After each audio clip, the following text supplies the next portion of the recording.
వెంకటేశాయ. గురుర్బ్రహ్మా గురుర్విష్ణుః గురుర్దేవో మహేశ్వరః గురుః సాక్షాత్ పరం బ్రహ్మ తస్మై శ్రీ గురవే నమః. జటిలం చీరవసనం దండకారణ్యవాసినం మునివేషధరం ధ్యాయేత్ అరణ్యే కాండవుత్తమే. శ్రీరామచంద్ర పరబ్రహ్మణే నమః. అథ శ్రీమద్ రామాయణే ఆదికావ్యే అరణ్యకాండే ద్వాదశः సర్గः. ప్రథమంచోపవిశ్యాథ ధర్మజ్ఞో మునిపుంగవః ఉవాచ రామమాసీనం ప్రాంజలిం ధర్మకోవిదం. 12వ సర్గలో 28వ శ్లోకం నుంచి పరికించాలి. ప్రథమంచోపవిశ్యాథ ధర్మజ్ఞో మునిపుంగవః అని అంటున్నారు.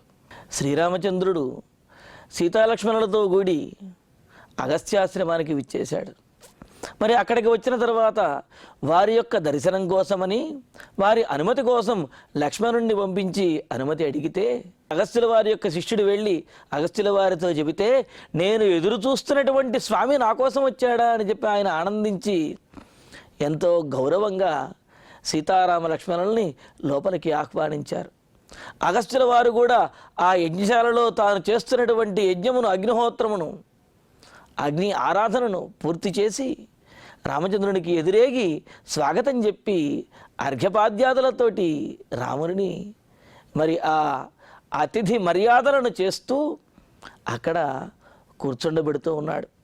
ఆ కూర్చునే సందర్భంలో చూడండి, కూర్చోమనగానే రామచంద్రమూర్తి కూర్చోడు. పైగా అగస్త్యుల వారు తపస్సంపన్నులు, దేవతలందరికీ కూడా ఆధారభూతమైనటువంటి అంత గొప్పవారు. దేవతలందరూ కూడా స్వయంగా వచ్చి ఆయన యొక్క ఆశ్రమంలో కొలువు తీరి ఉండేటటువంటి వారు.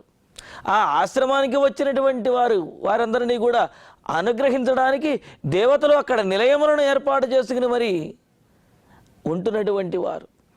అటువంటి దేవతలకు నిలయమైనటువంటి ఆశ్రమానికి అధిపతి అయిన అగస్త్యుల వారు ఆయన కూర్చోమని అంటే రామచంద్రుడు వెంటనే కూర్చుంటాడా? పైగా పెద్దలు కూర్చోకుండా చిన్నవారు కూర్చోరు కదా. అందుకనే ఇక్కడ ధర్మజ్ఞ మునిపుంగవః అగస్త్య, ధర్మజ్ఞుడైనటువంటి మునిశ్రేష్ఠుడైనటువంటి అగస్త్యుల వారు తాను కూర్చోకపోతే రామచంద్రుడు కూర్చోడు అని తెలిసినటువంటి వాడైన ఆయన స్వయం ప్రథమం ఉపవిశ్య, మొదట తాను కూర్చొని అధ ఆసీనం ప్రాంజలిం ధర్మకోవిదం. ఆ తర్వాత కూర్చున్నటువంటి రామచంద్రమూర్తితోటి ధర్మకోవిదం రామం ఉవాచ ప్రాంజలిం. చూడండి, రాముడు ఇలా ఉన్నాడు, అంజలి ఘటించినటువంటి వాడై, అంటే 2 చేతులు జోడించినటువంటి వారై మీ బోటి పెద్దలను దర్శించుకోవటం నా అదృష్టము, ఈ ఆశ్రమానికి రావటం ఎంతో ఆనందకరము అని చెబుతూ రామచంద్రమూర్తి తన ఆనందాన్ని, వినయమును, ధర్మమును అన్నింటినీ కూడా ఒకేసారి చూపిస్తూ అలా చేతులు జోడించి అగస్త్యుల వారి ఎదురుగా ఆయన కూర్చొని ఉంటే అటువంటి ధర్మకోవిదం, ధర్మాన్ని తెలిసినటువంటి వాడైన రామం ఉవాచ, రాముడితోటి అగస్త్యుల వారు ఈ విధంగా అంటూ ఉన్నారు. ఎందుకు అంటే ఇక్కడ మనకు అనిపిస్తుంది, రామచంద్రమూర్తి వచ్చాడు అని తెలిసిన వెంటనే అగస్త్యుల వారు పరుగున తానే రావచ్చు కదండి. అలా కాకుండా తన శిష్యులతో వెళ్ళి వెంటనే వారిని ప్రవేశపెట్టండి అని చెప్పారు. మరి ఆయనే రావచ్చు కదా అంటే అప్పటికి అగస్త్యుల వారు అగ్నిహోత్రాన్ని ఆరాధిస్తున్నారు, అగ్నారాధన చేస్తున్నారు అనే విషయాన్ని మనం అనుకున్నాం. మరి ఆ కార్యక్రమాన్ని పూర్తి చేసి వైశ్వదేవ హోమాన్ని చేస్తున్నారు అని చెప్పి అనుకున్నాం కదా. అది పూర్తి చేసి రావాలి, అంతేగాని ఆ హోమాన్ని మధ్యలోనే ఆపేసి వచ్చేస్తే అది హోమాన్ని భంగపరిచినటువంటి దోషం కలుగుతుంది. అందుకనే తన శిష్యుణ్ణి పంపించి శిష్యుల ద్వారా రామచంద్రమూర్తి ఆశ్రమంలోకి ప్రవేశపెట్టి ఆ హోమాన్ని పూర్తి చేసి అగస్త్యుల వారు వెంటనే రామచంద్రమూర్తి కోసం వచ్చారు. ఆ విషయాన్నే అగస్త్యుల వారు తెలియజేస్తూ అగ్నిం హుత్వా ప్రథాయార్ఘ్యం అతిథిం ప్రతి పూజయేత్ అన్యథా ఖలు కాకుత్స్థ తపస్వీ సముదాచరన్ దుస్సాక్షీవ పరే లోకే స్వాని మాంసాని భక్షయేత్.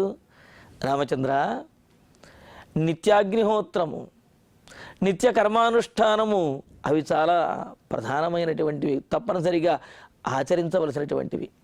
వాటితో పాటుగా అతిథి సత్కారము కూడా అంతే ప్రధానమైనటువంటిది. కావున ఈ రెండిట్లో దేనిని విడవకూడదు. అటు నిత్యకర్మానుష్ఠానాన్ని సక్రమంగా నిర్వర్తించాలి, ఇటు అతిథి సత్కారాన్ని కూడా సజావుగా సముచితంగా నిర్వర్తించాలి. ఆ మాటనే చెబుతూ అగ్నిం హుత్వా, రామచంద్ర అగ్నిలో వైశ్వదేవ హోమాన్ని చేసి తర్వాత అర్ఘ్యం ప్రదాయ, అర్ఘ్యపాద్యాదులను అంటే పరమాత్మకు సూర్యభగవానుడికి అర్ఘ్యాదులను సమర్పించి అతిథిం ప్రతిపూజయేత్, అతిథి పూజలు చెయ్యాలి. అంటే తన నిత్యకర్మానుష్ఠానమును నెరవేర్చి అతిథి సత్కారములను కూడా చెయ్యాలి, పుష్పాదులతోటి చక్కగా సేవించాలి అని చెప్పి అంటున్నారు. కాకుత్స్థ, ఇలా గనక చేయకపోతే అంటే ఏమిటి, తన నిత్యకర్మానుష్ఠానములు, వైశ్వదేవాది హోమములు, అదేవిధంగా అతిథి సత్కారము ఇవి కనుక చేయకపోయినట్లయితే, అన్యథా అలా కనుక చేయకపోయినట్లయితే, ఇంకా తపస్వి మహర్షి, చూడండి సహజంగా అనుకుంటాం మహర్షులకు నియమనిష్టలు ఏముంటాయండి, ఎప్పుడు తపస్సు చేసుకుంటూ ఉంటారనుకుంటారు. కానీ ఎక్కువ నియమనిష్టలు, ఎక్కువ పాటించవలసినటువంటి నియమములన్నీ కూడా మహర్షులకే ఎక్కువ ఉంటాయి. సామాన్యులైనటువంటి వారు నియమములు తప్పినా వాటికి ప్రాయశ్చిత్తములతోటి వారు ఆ నియమభంగానికి ప్రాయశ్చిత్తం చేసుకుని ఆ పాపములను సులువుగా పోగొట్టుకోవచ్చునేమో. కానీ మహర్షులు వీరు అటువంటి పాపములను చేయకూడదు. ఒకవేళ చేస్తే అది ఆ పాప పరిహారం చేసుకోవడానికి ఎంతో కష్టపడవలసి వస్తుంది. కావున సామాన్య జనుల కంటే కూడా మహర్షులకు ఎక్కువ నియమనిష్టలు, ఎక్కువ కష్టము అనేది ఉంటుంది. అదేవిధంగా వారి యొక్క తపస్సుకి ఫలితము కూడా ఎక్కువగా ఉంటుంది. అందుకనే పెద్ద పెద్ద రాజులు, దేవతలు వీరందరూ కూడా ఆ మహర్షులకు లొంగి ఉంటారు, మహర్షులకు అందుబాటులో ఉంటారు, వారిని సేవించేటటువంటి భావనతోటి ఉంటారన్నమాట. మరి అంతటి గొప్పవారు మహర్షులు. అందుకని ఇక్కడ ఏం చెబుతున్నారు, వైశ్వదేవాది హోమములు నెరవేర్చకుండాను, అలాగే అతిథి సత్కారములు చేయకుండానూ ఉండేటటువంటి మహర్షులు దుస్సాక్షి ఇవ పరేలోకే స్వాని మాంసాని భక్షయేత్కలు, పరలోకానికి వెళ్ళిన తర్వాత తన మాంసమును తనే తినవలసినటువంటి దుస్థితి వస్తుంది అన్నారు. ఎలాగా అంటే దానికి ఉదాహరణగా చెబుతూ, ఇటువంటి శిక్ష ఎవరికి ఉంటుంది అంటే అబద్ధపు సాక్ష్యములు చెప్పేవాళ్ళు ఎవరైతే ఉంటారో వారికి మరణించిన తర్వాత పరలోకంలో వారి మాంసాన్ని వారే తినవలసినటువంటి దుస్థితి ఏర్పడుతుంది. తద్వారా వారు కుమిలిపోయి కుంగి కృషించిపోయేటువంటి పరిస్థితి వస్తుందన్నమాట. అంతే కదండి. మరి అలాగా ఇక్కడ చెబుతున్నారు, ఒకవేళ ఈ నియమములు కనుక పాటించకపోతే మరి అబద్ధపు సాక్ష్యం చెప్పేవాడు దుస్సాక్షిలాగా పరలోకానికి వెళ్ళిన తర్వాత అక్కడ స్వకీయ మాంసమును, తన మాంసమును తానే తినవలసినటువంటి పరిస్థితి వస్తుంది. మరి అది భరించలేనటువంటిది అంటున్నారు. అంటే ఇక్కడ అగస్త్యుల వంటి మహర్షులు ఎప్పుడూ కూడా నియమమును తప్పే అవకాశమే లేదు. కానీ ఈ మాటల ద్వారా అగస్త్యుల వారు అందరికీ కూడా తెలియజేస్తూ ఉన్నారు. ఏమని అంటే తమ నిత్యకర్మానుష్ఠానములు, అగ్నిహోత్రములు, అతిథి సత్కారములు ఇవన్నీ కూడా తప్పనిసరిగా ఆచరించవలసినటువంటివి. ఇవి కనుక ఆచరించకపోయినట్లయితే పరలోకంలో ఈ విధమైనటువంటి శిక్షను, అంటే ఏమిటి, తన మాంసమును తానే తినవలసినటువంటి శిక్షను అనుభవించవలసి వస్తుంది. కావున అతిథులను సత్కరించడము, తమ నిత్య కర్మానుష్ఠానములను నిర్వర్తించడము అనేది అందరికీ కూడా కర్తవ్యము అనే విషయాన్ని చెబుతూ ఉన్నారు. మరి ఈ విషయాన్ని రాముడికి ఎందుకండి ప్రత్యేకంగా చెబుతున్నారు అని అంటే, అగస్త్యుల వారు తమ నిత్యకర్మానుష్ఠానమును, అగ్నిహోత్రమును పూర్తి చేసి రాముడి దగ్గరకు వచ్చారు. కావున ఏమైనా కొద్దిగా ఆలస్యమై ఉండవచ్చునేమో అనే భావనతోటి దానికి కారణం ఇది అనే విషయాన్ని చెబుతూ, అటు నిత్యకర్మానుష్ఠానము, ఇటు అతిథివైనటువంటి నిన్ను సేవించడము రెండూ కూడా ప్రధానమైనటువంటివే, రెండూ కూడా నేను ఆచరించి తీరాలి అనే విషయాన్ని చెబుతూ ఉన్నారు. ఇందులో మరొక ఆంతర్యం కూడా ఉన్నది.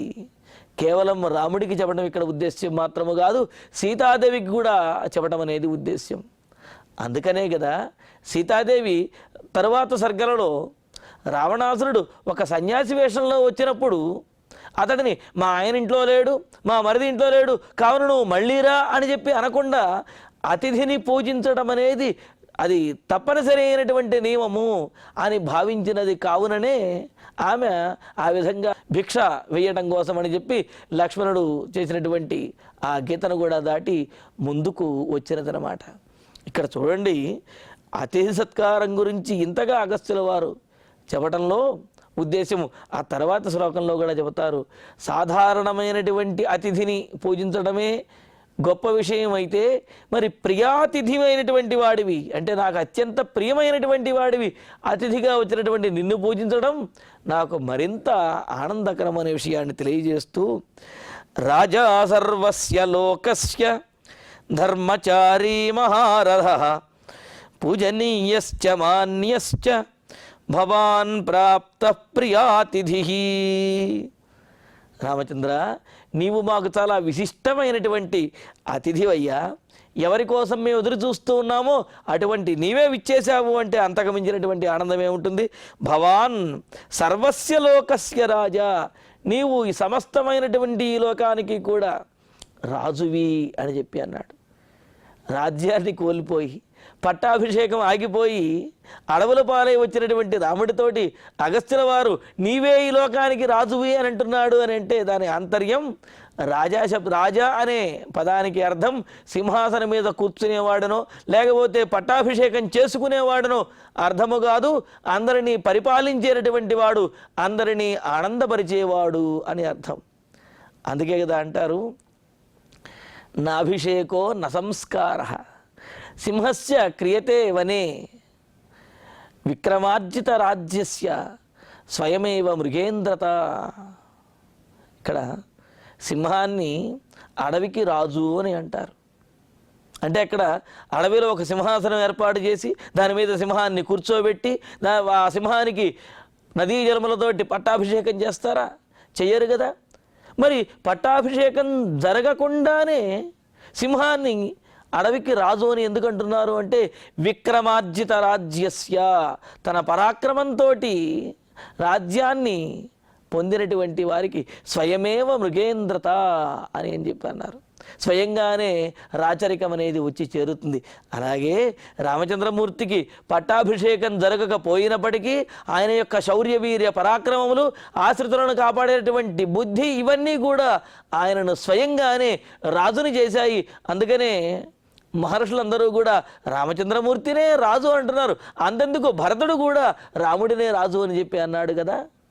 కావున పట్టాభిషేకం జరిగినా జరగకపోయినా రాజు రామచంద్రమూర్తి అనేది అగస్త్యుల వారి యొక్క ఉద్దేశ్యం. అందుకనే భవాన్ సర్వస్య లోకస్య రాజా, నీవే సమస్తమైనటువంటి లోకానికి కూడా రాజువి అంటే ఆనందపరిచేవాడివి, పరిపాలించేవాడివి. ధర్మచారి, నీవు ధర్మాన్ని ఆచరించేవాడివి. మహారథ, ఎలాగా ఇదేదో మేమందరం నిన్ను భక్తితో పూజిస్తున్నాం కాబట్టి అందువలననే నీవు రాజు అని కాదు. మహారథ, నీవు స్వయంగానే బలపరాక్రమ సంపన్నుడివి.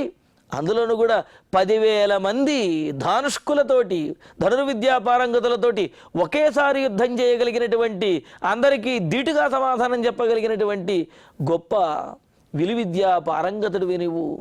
కోదండధారి అయినటువంటి వాడివి నీవు, అంతటి వాడివి నువ్వు. అంతేకాదు మాన్యశ్చ, అంతటి గౌరవాన్ని పొందడానికి అర్హుడమైనటువంటి వాడివి నీవు. ప్రియాతిథి, వీటన్నిటిని మించి నాకు అత్యంతమైనటువంటి ప్రియమైన వాడివి. నీ దర్శనం కోసం నేను వేచి ఉన్నాను. అటువంటి నీవు ప్రాప్త, నా దగ్గరకు వచ్చావు అంటే ఇంతకు మించిన ఆనందం ఇంకేముంటుంది అని చెప్పి అంటూ ఇక్కడ రాముడిని రాజుగా కీర్తిస్తూ, నీవే మాకు రాజువి, నీవు బలపరాక్రమాలు కలిగిన వాడివి, నీవు మాకు ప్రియమైనటువంటి వాడివి, గౌరవాన్ని పొందదగినటువంటి వాడివి, పట్టాభిషేకం జరగకపోయినా సరే అందరినీ పరిపాలించే వాడివి నీవే అని చెప్పి రాముడిని ఒక రాజుగా కీర్తిస్తూనే మరి అగస్త్యుల వారు తన మాటలలో మరొక ఆంతర్యాన్ని, పరమార్థాన్ని కూడా ఇక్కడ తెలియజేస్తూ ఉన్నారు.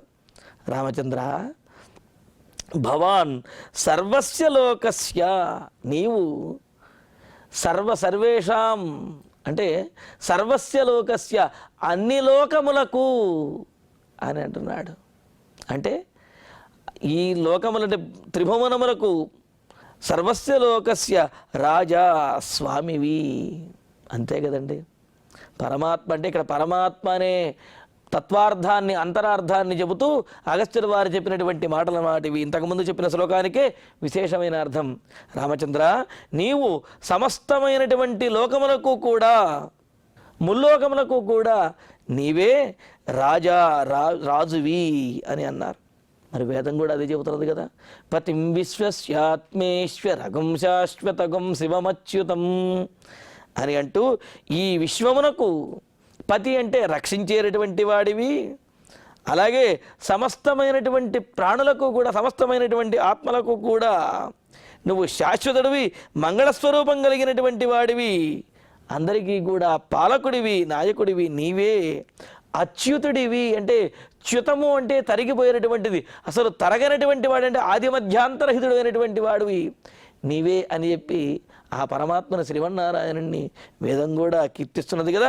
మరి అదే విషయాన్ని చెబుతూ ఇక్కడ నీవే సమస్తమైనటువంటి లోకములకు కూడా రాజువి, పాలకుడివి, ధర్మచారి. అందుకని ఇక్కడ ఏమంటున్నాడు, ధర్మస్వరూపుడివి నీవే. రామో విగ్రహవాన్ ధర్మ అని చెప్పి ముందు మాటలు వస్తాయి కదా. కావున ధర్మస్వరూపుడివి, ధర్మాన్ని నడిపేటటువంటి వాడివి. మహారథ అని అన్నారు. ఇక్కడ మహారథ శబ్దానికి అర్థం చూడండి. మహాన్ రథ యస్య సహ, మహాన్ మహాత్ముడైనటువంటి వాడు రథముగా కలిగిన వాడు. ఎవడు మహాత్ముడు అంటే గరుత్మంతుడు మహాత్ముడు. కావున మహాత్ముడైనటువంటి గరుత్మంతుడు రథముగా కలిగినటువంటి వాడివి అంటే గరుడరథుడు అయినటువంటి వాడివి నీవు. అంతేకాదు లోకస్య పూజనీయ, సకల విధములైనటువంటి జీవుల చేత కూడా ఈ లోకములలో పూజింపదగినటువంటి వాడివి నీవే అని చెప్పి అన్నారు.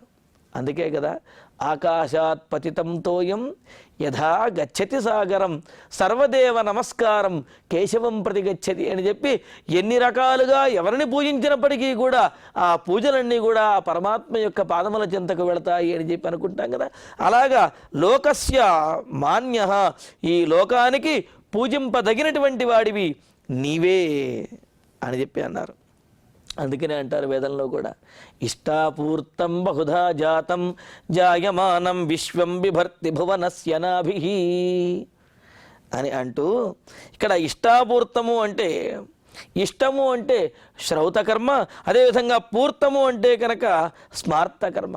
ఇలాగా శ్రౌత స్మార్త కర్మలన్నిటి చేత కూడా ఆరాధింపబడేవాడు, పూజింపబడేటటువంటి వాడు పరమాత్మ పరంబ్రహ్మ అయినటువంటి ఆ శ్రీమన్నారాయణుడే అనే విషయాన్ని చెబుతున్నది శృతి కూడా. అంతేకాదు ఇక్కడ ఇప్పుడు ఇంతకుముందు పుట్టినటువంటిది, ఇప్పుడు పుడుతున్నటువంటిది, ఇకపైన పుట్టబోయేది ఏదైతే ఉన్నదో ఆ సమస్తమైనటువంటి జగత్తుకి కూడా చక్రము, మూలస్థానము, నాభి వంటి వాడు పరమాత్మ అనే విషయాన్ని కూడా వేదం మనకు తెలియజేస్తుంది. ఆ విషయాన్నే చెబుతూ లోకస్య మాన్య, సమస్తమైనటువంటి లోకమునకు కూడా పూజనీయుడైనటువంటి వాడివి నీవే రామచంద్ర. అంతేకాదు ప్రియాతిథి, ఇక్కడ మాన్య అని చెప్పడంలో మరో ఉద్దేశ్యము, ముక్తి కొరకై యోగులు ఎవరినైతే ఆశ్రయిస్తారో అటువంటి పరమాత్మవు నీవే. అంటే ముక్తి కోసం నిన్నే ఆశ్రయించాలి అనే విషయాన్ని కూడా ఇక్కడ తెలియజేస్తూ, ఇటువంటి నీవు ప్రియాతిథి, నాకు అత్యంత ప్రియమైనటువంటి వాడివి. లౌకికమైనటువంటి అతిథులు ఎంతోమంది ఉండవచ్చు, వారందరూ కూడా పూజనీయులే. అక్కడ మరో విశేషం ఏమిటి అంటే, అతిథి అంటే అభ్యాగత స్వయం విష్ణు అని చెప్పి అన్నారు. అంటే అతిథిగా వచ్చినటువంటి వాడు మహావిష్ణు స్వరూపుడు అని చెప్పి అన్నారు. మరి సాక్షాత్తు మహావిష్ణువే అతిథిగా వస్తే మరి అక్కడ ఉన్నటువంటి విశేషం ఎంతని చెప్పగలం? ఇది మరింత విశేషం కదా. అందుకని ఇక్కడ ఏమంటున్నాడు, ప్రియాతిథి, లౌకికమైనటువంటి సామాన్యులైనటువంటి అతిథులు ఎవరైతే ఉన్నారో వారికంటే కూడా నువ్వు విశేషమైనటువంటి వారివి. వారందరూ కూడా నీతో సమానమైన వారు, మహావిష్ణువుతో సమానమైన వారు అని చెబుతూ ఉంటే సాక్షాత్తు మహావిష్ణువు అయినటువంటి నీవే అతిథిగా వచ్చావు, కావున నీవు విశిష్టమైనటువంటి అతిథివి. ప్రాప్త, నాకు లభించావు, మా దగ్గరకు వచ్చావు. మరి ఇంతకు మించినటువంటి భాగ్యం మాకు ఇంకేముంటుందయ్యా, ఇంతకు మించినటువంటి గౌరవం మాకు ఇంకేముంటుంది అని చెప్పి అగస్త్యుల వారు ఎంతో గొప్పగా ఆనందపడుతూ రామచంద్రమూర్తితో ఈ విధంగా అంటూ ఉన్నారు. ఏవముక్త్వా ఫలైర్మూలై పుష్పైరన్యైశ్చ రాఘవం పూజయిత్వా యథాకామం పునరేవ తతో బ్రవీత్. అగస్త్యుల వారు ఏవం భుక్త్వా, ఈ విధంగా రామచంద్రునితోటి పలికి, ఫలై మూలై పుష్పై అన్యైశ్చ, ఆ అడవిలో లభించేటటువంటి తన ఆశ్రమంలో ఉన్నటువంటి ఫలములతోటి, పుష్పములతోటి, కందమూలములతోటి, వీటన్నిటితో కూడా అన్యైశ్చ, ఇతరములైనటువంటి మరి పాలు, అదేవిధంగా పెరుగు, ఆ తేనె మొదలైనటువంటివి ఏవైతే ఉన్నాయో ఆ అడవిలో లభించేటటువంటివి, వాటన్నిటితోటి కూడా రాఘవం పూజయిత్వ, రఘువంశ తిలకుడైనటువంటి రామచంద్రమూర్తిని యథాకామం పూజయిత్వ, తన కోరిక తీరే విధంగా, కృతుని యథావిధి అనేది ఒక విషయం. అంటే శాస్త్రంలో ఏ విధంగా అయితే చెప్పారో ఆ విధంగా పూజించడం. యథాకామం, తన తృప్తి తీరే వరకు కూడా పూజించడం. శాస్త్రంలో చెప్పిన రీతిలోనే తన తృప్తి తీరే వరకు, తనకు ఆనందం కలిగేంత వరకు అలా పూజిస్తూ ఉండడం అన్నమాట. అలాగా పూజిస్తూ పూజిస్తూ ఏ విధంగా అయితే చిన్నపిల్లలతో కానీ ఆడుకునేటప్పుడు అలా ఎంత ఆడినా తనివి తీరదు, వారితో ఆడుకుంటూ వారికి సేవలు చేస్తూ వారికి అలంకరణ చేస్తూ, తల్లి చేస్తూ ఉంటుంది పిల్లలకు అలంకరణ. ఎంత చేసినా సరే ఇంకాస్త ఇలా చేస్తే బాగుండు, అలా చేస్తే బాగుండు అని చెప్పి అలా చేస్తూ వారికి సేవలు చేస్తూ తాము ఆనందిస్తూ ఉంటారు పిల్లల విషయంలో తల్లిదండ్రులు. అలాగా ఇక్కడ అగస్త్యుల వారు రామచంద్రమూర్తికి సేవ చేస్తూ, ఆయనకు పరిచర్యలు అతిథి సత్కారములు చేస్తూ ఆయన ఆనందిస్తున్నారు. అందుకనే యథాకామం, తన కోరిక తీరే విధంగా, తనివి తీరే విధంగా పూజయిత్వా, రాముడికి పూజలు చేసి, అంటే అతిథి సత్కారములు చేసి, పునరేవ తతః అబ్రవీత్. ఈ విధంగా కేవలం రాముడికే కాదు, రాముడితో ఉన్నటువంటి సీతాదేవికి అలాగే లక్ష్మణస్వామికి కూడా చేయవలసినటువంటి అతిథి సత్కారములు చేసి, వారికి ఇవ్వవలసినటువంటి ఫలములు, పుష్పములు, ఉదకములు వాటన్నింటినీ కూడా ఇచ్చి చక్కగా సత్కరించి ఆనందించి తతః అబ్రవీత్, రామునితోటి అగస్త్యుల వారు ఈ విధంగా అంటూ ఉన్నారు. ఇదం దివ్యం మహచ్చాపం హేమరత్న విభూషితం వైష్ణవం పురుషవ్యాఘ్ర నిర్మితం విశ్వకర్మణ. ముఖ్యమైనటువంటి కీలకమైనటువంటి విషయం ఈ శ్లోకంలో వచ్చింది మనకు. ఏంటంటే పురుషవ్యాఘ్ర, పురుషోత్తముడమైనటువంటి పురుషశ్రేష్ఠుడమైన ఓ రామచంద్ర, హేమరత్న విభూషితం, బంగారముతోటి రత్నములతోటి కూడా అలంకరించబడినటువంటిది, పొదగబడినటువంటిది అయిన దివ్యం ఇదం మహత్ చాపం, దివ్యం దేవతా సంబంధమైనటువంటిది, దివ్యమైనటువంటిది, ఇదం మహత్ చాపం, ఈ గొప్పదైన అమేయమైనటువంటి శ్రేష్టమైనటువంటి ఈ ధనస్సు వైష్ణవం, ఇది వైష్ణవ ధనస్సు రామచంద్ర. దీనిని ధరించగలిగినటువంటి యోగ్యత, అర్హత, సామర్థ్యము, శక్తియుక్తులు ఇవన్నీ కూడా నీకే ఉన్నాయి. ఎందుకంటే ఇంతకుముందు శ్లోకంలోనే సామాన్యార్థములోనేమో నీవు ఈ లోకానికి రాజువి, సర్వసమర్థుడివి అని చెప్పి, మరి పరమార్థాన్ని, తత్వార్థాన్ని చెబుతూ నీవే మహావిష్ణువువి, అన్ని లోకములను పరిపాలించేవాడివి, అందరినీ కూడా రక్షించేటటువంటి వాడివి అనే విషయాన్ని చెబుతూ, మరి ఇక్కడ ఇది వైష్ణవం ధనువు, ఇది విష్ణు సంబంధమైనటువంటి ధనువు అని చెబుతున్నారు. అంటే ఈ ధనుస్సు నీకు సంబంధించినటువంటిది అనే విషయాన్ని చెబుతూ, గొప్పదైనటువంటి ఈ ధనుస్సు విశ్వకర్మణ నిర్మితం, విశ్వకర్మ చేత నిర్మించబడింది రామచంద్ర ఇది అని చెప్పి అన్నారు. మనం చిన్న ఇతివృత్తాన్ని గనక చూసినట్లయితే, విశ్వకర్మ 2 ధనుస్సులను తయారు చేశారు. తయారు చేసి ఒక ధనుస్సు పరమేశ్వరుడికి ఇచ్చారు, 2వ ధనుస్సు మహావిష్ణువుకి ఇచ్చారు. ఇచ్చిన తర్వాత త్రిపురాసుర సంహారం తర్వాత పరమేశ్వరుడు తన వద్ద ఉన్నటువంటి ధనుస్సుని దేవతల ద్వారా మరి దేవరాతుడు అనే మహారాజుకు ఇవ్వటం.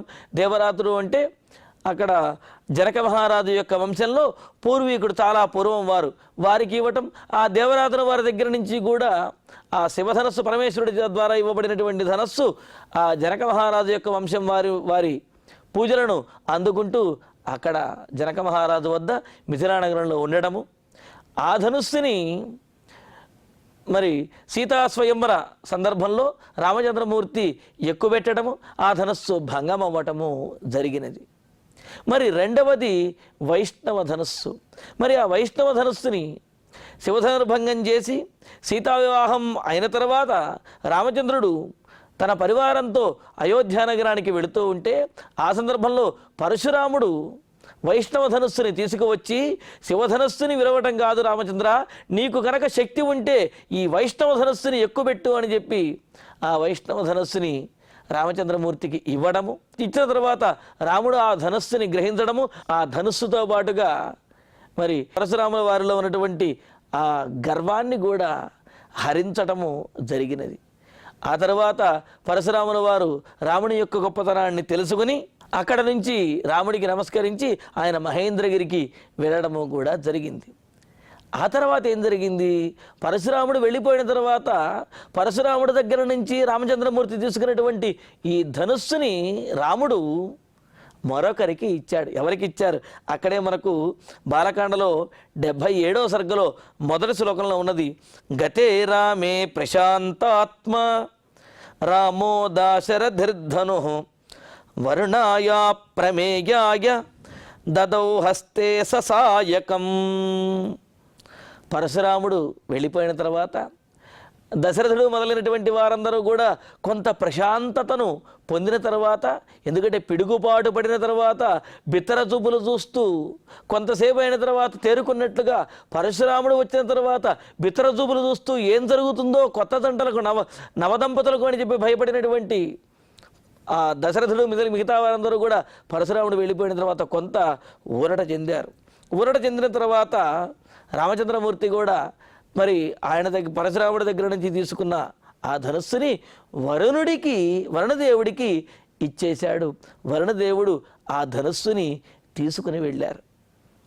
మరి ఆ ధనుస్సే మరలా అగస్త్యుల వారి ద్వారా ఇప్పుడు రాముడి దగ్గరకు చేరుతున్నది.